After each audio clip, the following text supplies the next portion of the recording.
considered that if you are taking data into ratio scale, it is the best thing to do. Why? Because then from that ratio, from that performance, you can rate it, you can rank it, and do whatever the kind of analysis that you can do. I hope primary measurement scales are very, very clear to all of you. Should we go ahead with this? So first, padav is over. We have already done now primary measurement scales. Now we will move further with the attitude measurement scales. Let's go. Everybody with me? Please be with me. Okay. Yes, ma'am. As this is a very practical thing to be done on one-to-one in the classroom, but I'm trying to make it very, very, very, easy for you all to understand into this online platform. Now let us understand what is attitude. So it is some disposition or a response to various aspects, including it could be for a person, for an event, or an object. An attitude can be framed positive or a negative for a person, event, or an object, right? Let's say, for example, for the first time, how it is built, how these attitudes are built. It has three stages.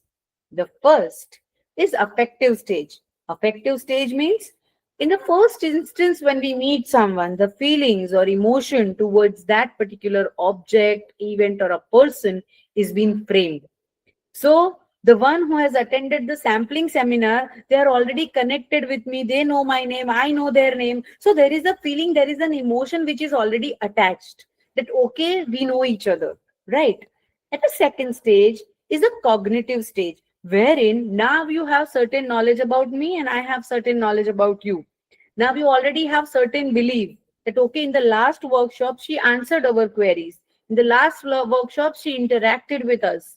Probably after that, one or two person have contacted me and we have one-to-one interacted, right? So now you have this knowledge and belief that is being framed into your mind that, okay, she is quite comfortable to reach, or whether probably a supportive person to help me out, right? So that is a cognitive feeling. Or probably you might have heard from one or two of your friends that, okay, she is like this. So there is a knowledge and belief into your mind that is being developed that, okay, she is of this kind of a person.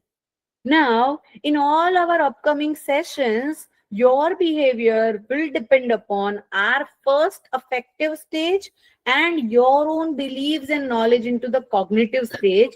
That will come out as the third stage, that is the behavior stage, which can be positive or it can be negative, depending upon the prior feelings and the prior knowledge and belief. So, these predispositions that are there to the actions, intentions, and behavioral expectations could be positive and it could be negative. So, there are three components of an attitude: an affective stage, a cognitive stage, and a behavioral stage, which is the final stage. I hope this is very clear to you. Now, this attitude is very difficult to quantify. This attitude is very difficult to quantify. And because of this reason, we are trying to understand this into a better manner, that how we can quantify this. And to quantify this, we will need certain attitude measurement scales, certain scales which can measure this attitude into a better manner. Now, these are the classifications of scaling techniques. There are certain scales which are comparative scales, and there are certain scales which are non-comparative scales. Now, comparative scales are those scales wherein you're putting a comparison of two scales. A non-comparative scale is wherein you're putting a two non-comparative scales, means only one item and only one product to be evaluated and rated, and not the two products. When I have comparative, I'm comparing two companies, two products, two people, like that, two things together, then I'll be using comparative scale. In case of non-comparative scale, I'll be continuous scale or an itemized scale would be used, wherein I'm not comparing anyone, only one product I need to, or one product or a company I need to rate. Is this clear to all of you? Is this clear to all of you?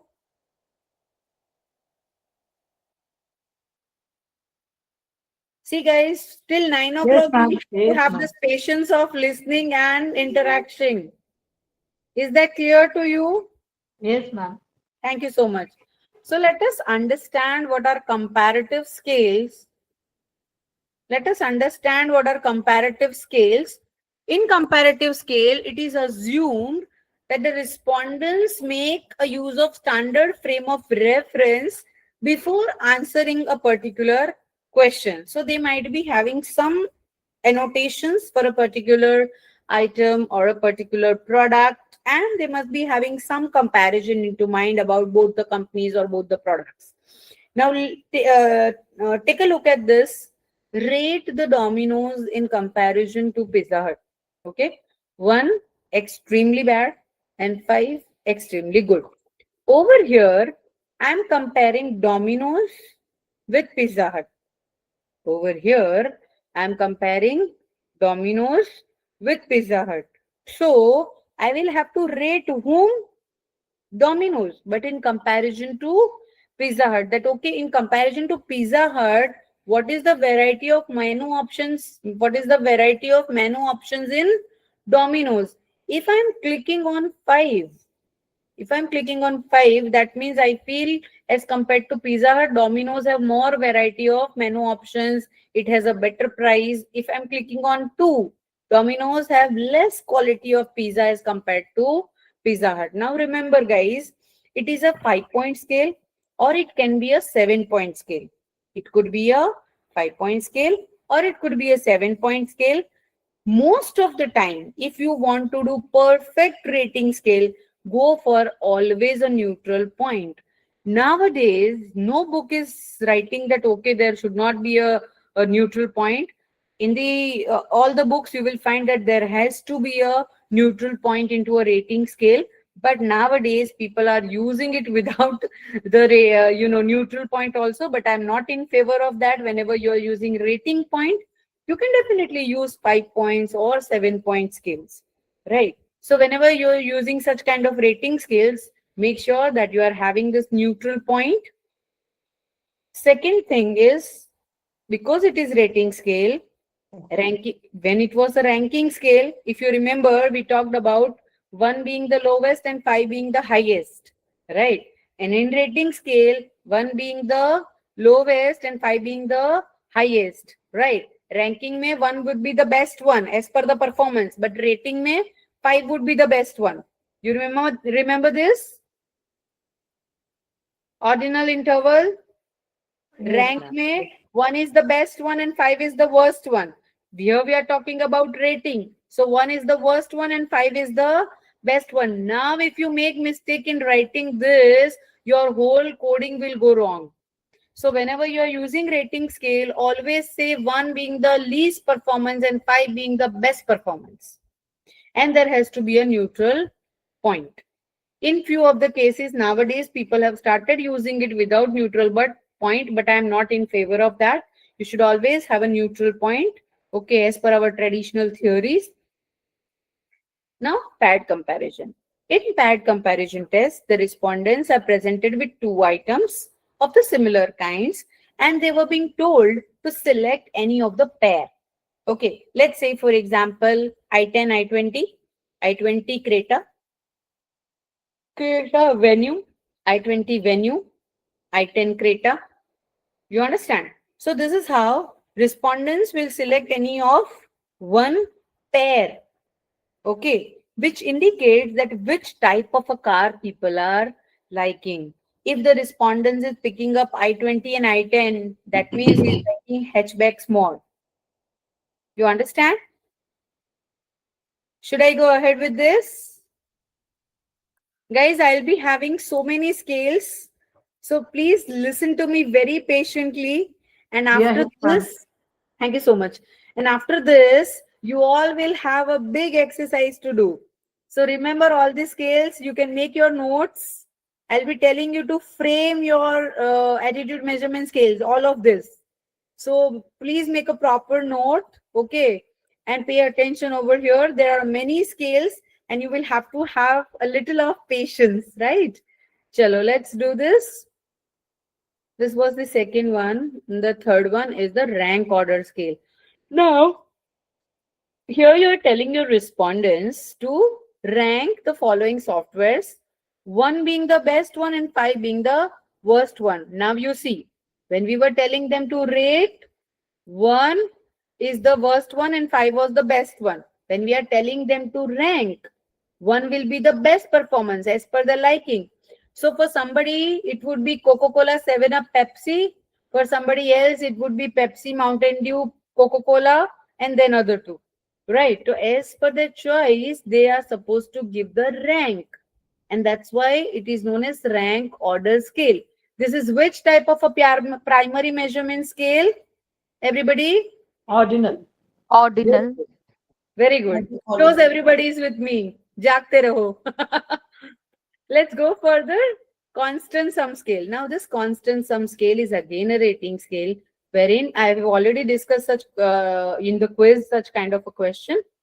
You are supposed to give 100 points from 100 to the following, smartphone features, right? Now, for me, because I love photos, I might be giving more to the camera quality. Okay, so let's say, for example, I'm giving 50 to the camera quality. How much important it is for me. Then for the whole day, I need my phone to work. So battery life is more important. So 30 to it. Okay, so or 20 to it. And other features I'll be giving 10, 10, 10. Now, you need to make sure that the total is 100. Am I very clear, everyone? Constant sum scale. Yes. Most of the people don't use this scale because the analysis part is little more tricky, right? Because as per this marks, you will have to give them the rank and then or give them the rating, or then you can do the analysis. So that's why this is less used as practical part is concerned. This is less used into your questionnaire. Our next workshop is questionnaire designing, wherein I'll be teaching you people how to design the questionnaire. So it is in continuation with the scaling part. So you can be with us over there also. As compared to Chevrolet, Ford is less innovative, more innovative. Now I have used 7-point scale over here. You can use 5-point scale over here and keep the neutral point in between. This could be as compared to Domino's. Pizza Hut is having least menu options, more menu option. Least preferred, most preferred. Least important, most important. And keep a 5-point scale. Am I very clear? So this was the scales wherein we are comparing two products